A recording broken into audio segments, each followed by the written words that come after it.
Hey everyone, it's Blake. Welcome in to episode number 57 of our WWE 2021 Save and TEW 2020. This is Raw for November week 1, and kind of just took a week off for the New Year holiday and kind of refresh and get things going once again here on the series. And so, hope everyone enjoyed their holidays. And yeah, we've got a lot to get to. Certainly November, we've got Survivor Series coming up. The road to Survivor Series continues for Raw and now for SmackDown after No Mercy. And we've also got the announcement of the Mae Young Classic coming up here in a couple episodes. So let's jump into this episode of Raw, and we start with the pre-show. Dominic Mysterio gets the win over Angel Garza. 7:15 with 619. That's the finish there. 53 overall, not bad. We talked about Dominic. He's mostly been in tag team stuff with Ray and everything, but his skills are pretty interesting. I think someone noted that, and he did pop up in our creative section in one of those, either the Next Big Things or whatever. One of those, he's in there now. So we're gonna continue to use Dominic in a variety of different roles, and we'll see what we get out of him. But he does get the win here on the pre-show over Angel Garza. Now let's jump into the main show, which starts with Steve Austin. He enters the arena and has his Steve Weisers with him. Of course, last week it was pretty much the Steve Austin show in the parking lot, trying to figure out what was going on with the Bullet Club and their arrival and all of that. But Pat McAfee tracks Austin down and wants to know what is the situation with Montez Ford. That was our big show closing angle on last week's Raw, with the Bullet Club taking Montez Ford seemingly in an undisclosed location. And it was one of those situations where, the screen goes black, you don't really know what's happening. And so Austin says all he knows is he talked to Angelo Dawkins and Ford, it's not good. That's all he can tell him, is that Ford is pretty beaten up pretty badly. And that is all he can give now. But Austin says he knows that Angelo Dawkins is out for revenge, and he doesn't want to, he wouldn't want to be the Bullet Club, basically, knowing what Dawkins may do tonight on Raw. So Austin says he's just going to sit back, and whatever happens to the Bullet Club for their actions, so be it. And so that's kind of your setup here, and we will certainly have more of that coming on this particular episode. So there's a strong angle, 7-8 overall to start the show.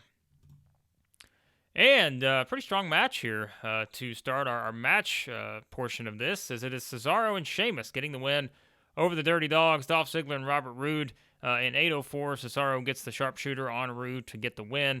Tag team bonuses here, and we see the performances still doing pretty well. But really, I think even Dolph and Roode's performances have gotten a little bit better. They still don't have much momentum or popularity, but, it's a nice match, and it gets us to 72 here, so we'll take that.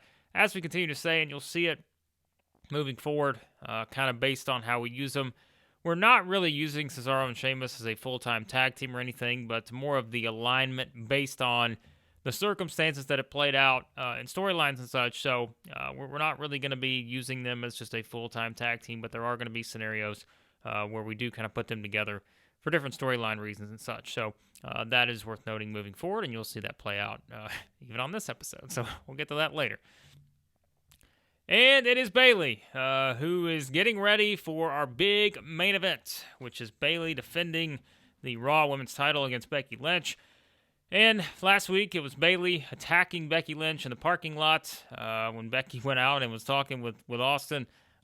Bayley just attacks out of nowhere and really just takes aim at Becky and didn't really let up until officials had to break it up. So Bayley says she's just tired. She's tired of listening to all this talk about Becky Lynch and Sasha Banks. She's tired. She's the champion, and she should be the one that everyone's talking about. Not Becky, not Sasha. They're not the champions. She is. And it's kind of just one of those ranting Bayley promos here. Very upset that she's not getting the recognition she thinks she deserves for being the champion.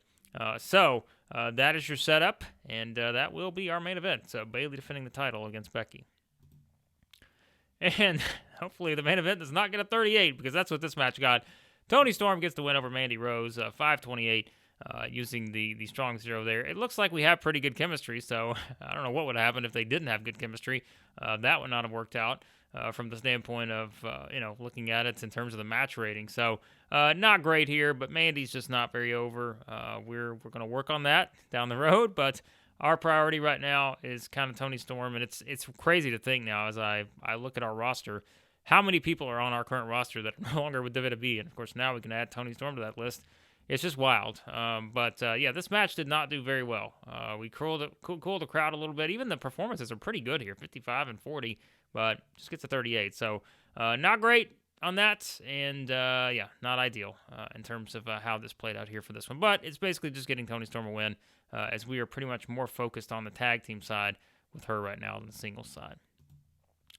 And then another big match on this card we have coming up next, Rey Mysterio versus Rey Fenix. And Mysterio interview with McAfee, and McAfee, wants to know, well, what is his mindset for Rey going into this match? And Rey just says, he understands that the Lucha Bros have come into WWE claiming that, they are the new sort of, legacy of masked wrestlers, and they just think that they're better than him. They've cost him a chance at the WWE Championship at Unforgiven, and Rey just says he's going to go out and prove that he is still, the one and only Rey Mysterio who's kind of, carved the path for all of these guys. And so that is your setup heading into this match here. Rey with the catchphrase, so that helps him out here. But a 62, not great, but I don't really have a lot of expectations for Rey's promos at times, but that's just kind of where the setup is. So let's go into the match. Rey Mysterio versus Rey Fenix. And this did not do as well as I thought it would, and clearly we see why. This is a surprise, right? Like you would think, Rey Mysterio, Rey Fenix, you would think that they would have chemistry, or at the worst, just have regular chemistry. Looks like they have zero chemistry, which is very surprising. So we take a knock for that. This is not what we wanted, certainly, but it is Rey Fenix getting the win here over Rey Mysterio, and Penta's interference is the difference in this one. So obviously, we continue to further the sort of issues between the Lucha Bros and the Mysterios, and this time around, it's Penta being the one to interfere to allow Rey Fenix to get the win.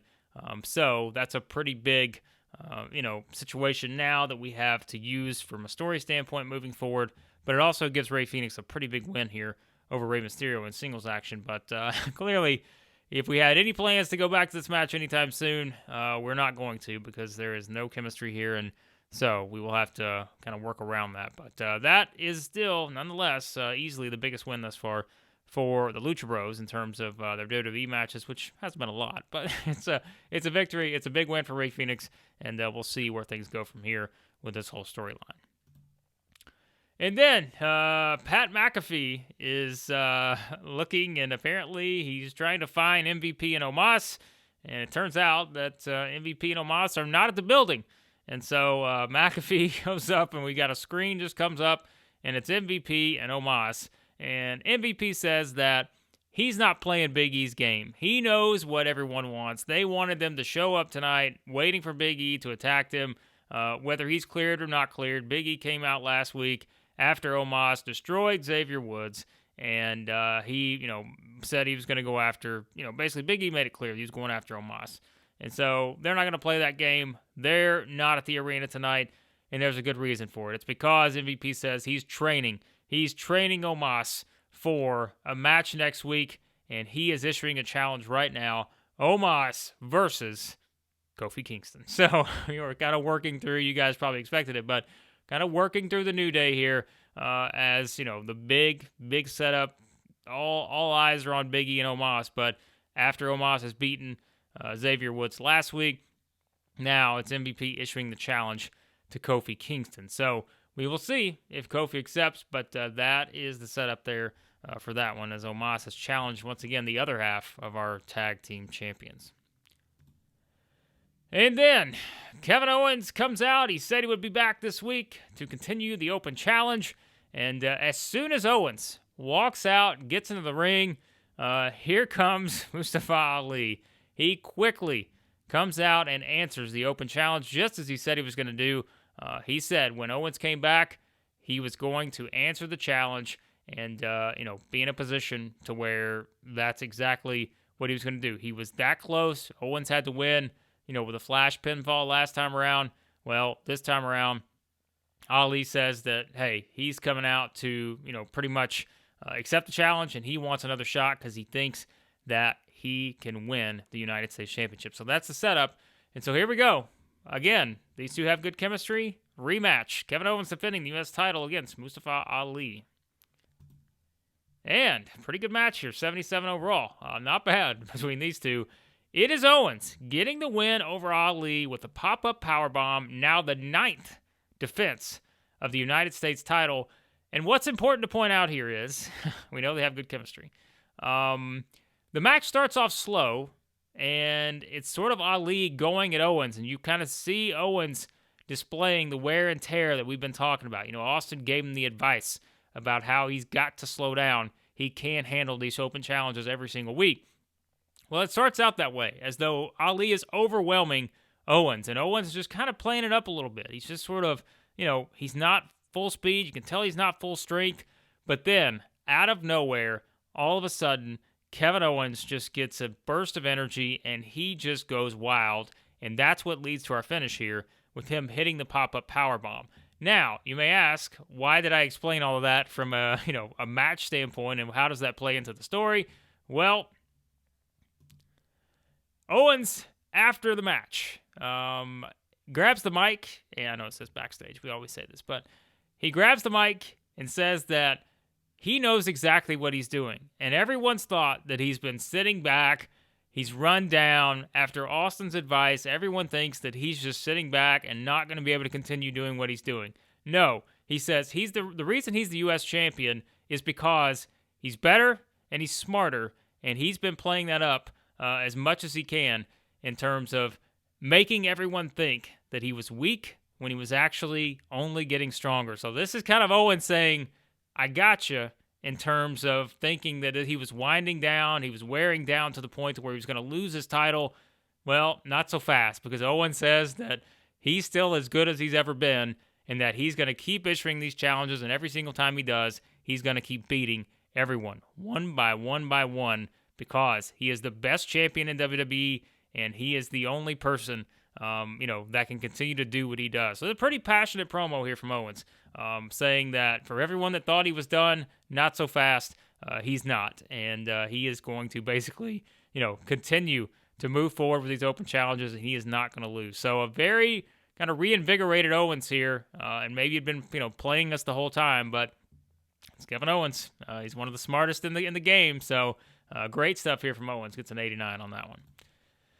And then it is Becky Lynch with Pat McAfee, and you can tell Becky kind of nursing her injuries a little bit here, kind of holding, her side, and she was really attacked pretty hard by Bayley last week on Raw, and so that is what Pat McAfee wants to know. Why are you continuing to go through with this? Are you sure you need to be taking this challenge tonight? This is your opportunity to win the Raw Women's Championship. Should you really be going through this match after the attack from Bayley? And Becky says she's not here to make any excuses. She's only here to do one thing, and that's to win the Raw Women's Championship. And that's exactly what she's going to do in this match against Bayley. She knows that Bayley attacked her last week and tried to get all the upper hand that she could, but she doesn't care. She is here to win the championship, and that is exactly what she's going to do. She's not going to make excuses. She's not going to sit back and say, take her challenge back. No, this week the match is gone, and she's going out to the ring to win the championship. So a very determined Becky, despite clearly being banged up after the attack, from Bayley. And so that leads us into our main event for the WWE Raw Women's Championship. Bayley defends against Becky Lynch. And in a very good match here, 82 overall, it is Bayley retaining the championship against Becky Lynch, and does it by using the ropes for leverage. Bayley has now defended her title. She's had it for a little while, I know, but this is her first defense of the Raw Women's Championship, and again, does it successfully here. I think we may have added the psychology note, and perhaps no, so there was a lack of psychology, so maybe just one of those where we know what happens when we get that note, but still, this match goes 17 minutes, and this is another one where the story kind of plays into it. Of course, the attack from Bayley, you go into it thinking, all right, Becky's not at 100%, but it's one where Bayley sort of controls the match and kind of drags it along, knowing that the longer the match goes, the more the match is going to be in her favor because she's at full strength, Becky's not at full strength. So that's kind of the story we're telling here, with Bayley being able to retain her championship, not only by using the ropes for leverage, so not only by cheating, but also from the fact that, she got that upper hand on Becky beforehand, and that's what allowed her maybe in the end to hold on to actually win this match, even though Becky gave it all she had. It just was not enough. So an 82 here, this is fantastic stuff from these two, as you would expect. Probably, one of our better matches we've had in the series thus far. And it's kind of what we thought. I knew when I saw it in the main event section, look, it's probably going to be our best match, just given where Becky's at and Bayley, two really good workers. So, yeah, good stuff there from these two. But that is the story, is that Bayley retains yet again, and she found a way. Well, the first reverse defense, I guess, not yet again. It seems like she's defended it multiple times. She hasn't at this point. But Bayley is still the champion. And after the match, Bayley, not one to be humble about anything. She is making it known that, again, she is still the champion. And then here comes Sasha Banks, who comes back out, and Sasha is back. And, of course, she wasn't there last week after we had the split between these two, so the tension's kind of been building without Sasha there. But Sasha hits the ring, she attacks Bayley, and then Bayley is left down and out, and then Sasha grabs the Raw Women's Championship from Bayley and stands over her with the title. So that kind of signals what perhaps could be next on the horizon for these two. So that is sort of your setup there for the Women's Championship. But as you know, we don't like just, go from segment to segment here. We like to push everything, kind of have an interesting transition. And that's exactly what happens here, because after Sasha has attacked Bayley, Bayley's down. Officials are helping her out. Bayley's out. Sasha still standing in the ring. And then the crowd making a commotion. And the reason why is because here comes the Bullet Club. AJ Styles, Adam Cole, Finn Balor. They are coming through the crowd. And then they enter the ring. And they sort of don't say anything to Sasha. They just sort of, basically have a mutual agreement here that Sasha needs to get out of the ring. So they come into the ring. Sasha's still in the ring. And then she just sort of backs up and she slowly makes her way out. So, the Bullet Club, they do whatever they want. They don't care what's happening. They're here, and now they're in the ring. Sasha gets out of there, 78 for this one, and that leads into the next segment, which is the Bullet Club are in the ring, and it's Finn Balor, who now, in consecutive 3 weeks now, we've had Styles speak, Cole speak, now we have Balor speak. And Balor explains that, as the founder of this group, he had a vision from the very start, all the way back when they were in Japan. He had a vision that this was going to be the strongest unit in all of wrestling, and that now it is returned to take back that glory. He doesn't care what other knockoffs have been out there. He doesn't care about any of that. He's back to prove that the group that he founded is going to be the most dominant group in the history of professional wrestling. And so it's Balor kind of, again, being the one to now push his part in this whole thing with AJ Styles and Adam Cole. And as Balor, is speaking, well, what's about to happen, because there is someone that's very angry at these three. And this didn't do well, 68. That's a little disappointing. This show from a rating standpoint is not going to be great, but that's all right. Here comes Angelo Dawkins, and right behind him is Daniel Bryan, because we know Bryan was the one that was supposed to face Montez Ford in the main event last week, but no Ford because of what happened here with the Bullet Club. So Dawkins comes in. Bryan, they're making their way down, and the Bullet Club, AJ's there just kind of playing it up. He's like, 1, 2, 3, 1, 2. So he's pointing out, hey, we've got the advantage here. It's us three against you two. Dawkins is seething. He's getting ready to go into the ring. This is all happening very fast. But before Dawkins and Bryan make their way into the ring, here comes Cesaro and Sheamus. So now, AJ had just played up the numbers game, all this stuff. Well, now it's 3 against 4 because Cesaro and Sheamus make their way out, so they're coming down the aisle, and Bryan's smiling. He knows. Now it's 4 against 3, right? Like, that's our setup here. So you see the Bullet Club, they're not really fazed by this. They're just still kind of standing in the ring, waiting to see what happens here. So now we've got these two walking down, so looks like we're heading into a 4-on-3 situation, right? Well, not so fast, because here comes Edge and Randy Orton. They come from behind with chairs in hand.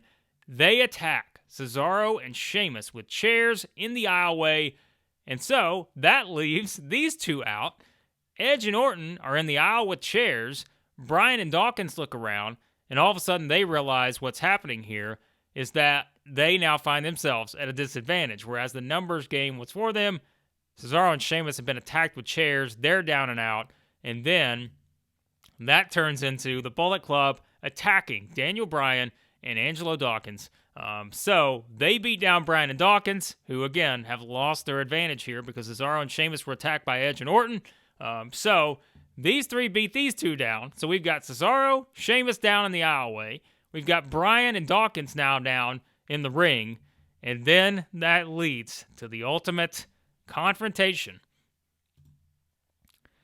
And it ends on a good note here. Edge and Orton make their way in with their chairs in hand. I forgot to mention Styles, Cole, and Balor. That's kind of been their trademark, is the chairs they use when they kind of burst onto the scene.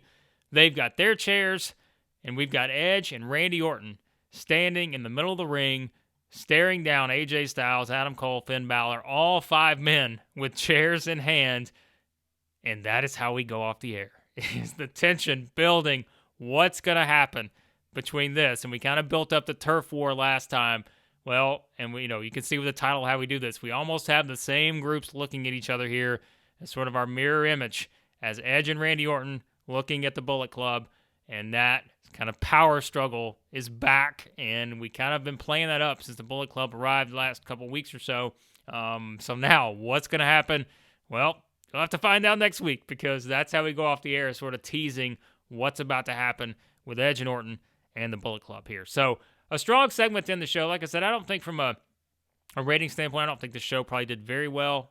We had some stuff just to do. Our matches did pretty well, though. I say that. Our segments, not all of them came through the way I would have wanted, but that's okay. We know we're still building up, like we talked about, Cole, Balor, the Lucha Bros. All those kind of people are still, from an overness standpoint, they got some work to do. So we're working on that. We're putting them in some big segments here, but really, came through here with our main event segment on this one. So there is Raw for, so 84. So see, this is much better than I thought. I'm terrible. You guys know this. I'm terrible at figuring out what are the final ratings going to be on these shows. I always say that I think they're going to be worse than they are. But, just one of those things where I never know based on how these ratings play out. I honestly forget sometimes, too, going through. But as I can see here, maybe this did a lot better than I expected. Maybe this didn't hit the level of some of these that I thought, maybe the upper 80s or something. But, yeah, I guess you look at it here. Look at this. The entire way down, we did pretty well. So, good show here. 84 overall. One of our better shows for sure. We gained popularity in 26 regions, so that's good on that. So lots happening here. We see the power struggle we have on Raw now, presumably, between two big heel factions. But we know that at some point, their actions, who knows what's going to happen, because they've made a lot of people angry at them. But as I kind of changed the storyline, you saw, is it the RKO era or is it the Bullet Club era? Perhaps we're going to find out moving forward. So there you go. There was Raw, and let's see what we need to get to before we wrap up. All right, so Raw, we struck gold as usual. Let's see what we get here email-wise. Oh, Powerhouse Hobbs. Powerhouse Hobbs, an interesting one. I feel like he's, big, kind of powerhouse, pun intended, that we could really use. That's an interesting one here. So we might have to take a look at Powerhouse Hobbs. I find him as a very fascinating opportunity. So we'll see what happens, but I'm gonna leave that there. We'll see what we get to with that. Maybe I'll sign him, and you guys won't know it until he debuts. But drug test fees, Raw gets a 3.9. I have to say that's on the high side for Raw for sure. Is Triple H complaining again? Is that new? Okay, maybe we already went over that, right? We know that in the last one. All right. Well, nonetheless, Triple H is still upset that he's not being booked. But so be it. We may just bring Powerhouse Hobbs in to squash Triple H. We'll see. But I'm kidding. We know Triple H is running NXT. This is, speaking of NXT, this is an NXT signing.